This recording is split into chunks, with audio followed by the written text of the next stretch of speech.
हज के दौरान राजस्थान हज वेलफेयर सोसाइटी जिस तरह से अपनी खिदमात को अंजाम देती है, उसका डंका राजस्थान ही नहीं बल्कि अब पूरे आलम भर में बसता हुआ नज़र आ रहा है। जिसका जितना जागता जो उदाहरण है वो हाजी निज़ामुद्दीन जी हैं, जिन्हें हाजी निज़ामुद्दीन वो शख्सियत हैं जो राजस्थान हज वेलफेयर सोसाइटी के जनरल सेक्रेटरी हैं, जिन्हें आज एक बड़ा जो एज़ाज़ है वो जो सऊदी में मक्का है वहाँ से आज पहुँचा है। दारुल हुकूमत जयपुर में एक बड़ा एजाज़ी प्रोग्राम भी यहाँ पर मुनक्किद किया गया है। हाजी निज़ामुद्दीन जी हमारे साथ में ख़ास बातचीत के लिए मौजूद हैं। हाजी साहब, इस बड़े अवार्ड के लिए पहले तो हम जो मुबारकबाद पेश करते हैं। एक बड़ा अवार्ड आपको मिला है, अवार्ड के बारे में जानना चाहेंगे, आखिर किस वजह से ये अवार्ड मिला है? देखिए, बुज़ुर्गों की एक कहावत है कि खल्क़ खिदमत करोगे तो अल्लाह करीब होगा। अल्लाह की तरफ से दी हुई रहमत है ये मेरे लिए कि मेरे को सबसे पहले तो हाजियों की खिदमत का जज्बा उसने दिया और 1998 से अल्हम्दुलिल्लाह मैं वो खिदमत को अंजाम दे रहा हूँ और पुरखुलूस अंदाज में आप लोग देखते हैं।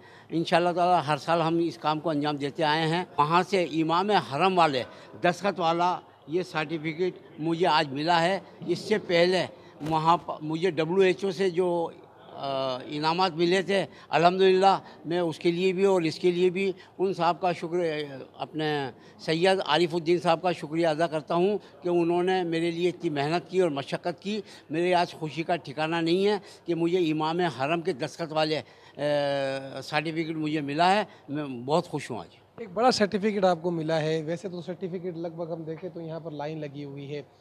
हर हरीमैन शरीफ से एक बड़ा सर्टिफिकेट मिला है, किस तरह का महसूस कर रहे हैं आप? दिल के जो जज्बात हैं मेरे को खुशी बेइंतहा है आज और ये भी एक सोच है मेरे साथ में कि अब तक जो मैंने खिदमत की हैं अब उससे ऊपर उठ कर के मुझे और ख़िदमत को अंजाम देना है, क्योंकि अल्लाह ताला ने अपने घर से मेरे लिए ये इनाम भेजा है। तो मेरा फ़र्ज़ बनता है कि मैं उसी अंदाज में उठ कर के और काम को बेहतर तरीके से अंजाम देने की कोशिश करूँ। हाजी साहब, देखा जाए तो गुज़िश्ता 2 बरस में हज का जो मुक़द्दस सफ़र है वो नहीं हो पाया है। तो ऐसे में जो राजस्थान हज वेलफेयर सोसाइटी है वो किस तरह से अपनी खिदमत अंजाम दे रही है आवाम के दरमियान?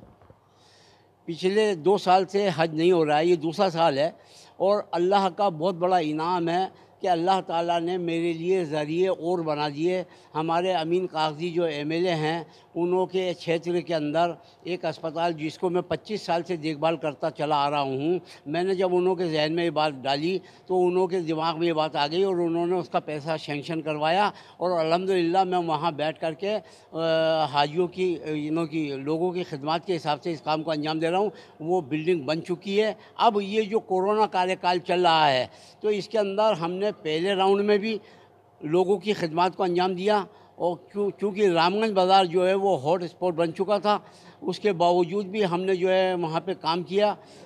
सरकार की तरफ से जो पुलिस महकमा था, डॉक्टरों की टीमें थी, उनके साथ में मिलके भी हमने काम किया। तो बिल्कुल आप देख सकते हैं जिस तरह से राजस्थान हज वेलफेयर सोसाइटी अपनी खिदमत को अंजाम देती है, उसके मद्देनज़र एक बड़ा एजाज़ जो है सऊदी से आज जयपुर पहुंचा है, जो हाजी निज़ामुद्दीन जी को दिया गया है।